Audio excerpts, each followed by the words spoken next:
পেয়েছি, প্রদীপটা পেলে ওর ভিতর গিয়ে ঘুমাতাম। এই তুমি প্রদীপের কথা কি বলছো গো? তোমাকে তো ঠিক সুবিধে বলে মনে হচ্ছে না। গরিব লোক বলে এতক্ষণ কিছু বলিনি। তুমি কোন হয়?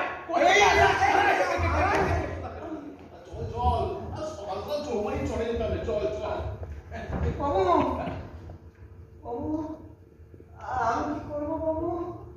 বড্ড ঘুম পাচ্ছে, পড়ে যাবো যে। ছাটার বাড়ি খেয়ে পেট পড়েনি? হ্যাঁ? কি করবো বাবু? কি করবো? বোঝো ঠাকুর, তোমাকে আমি প্রদীপে ঢুকতে দিচ্ছিলাম। চলো চলো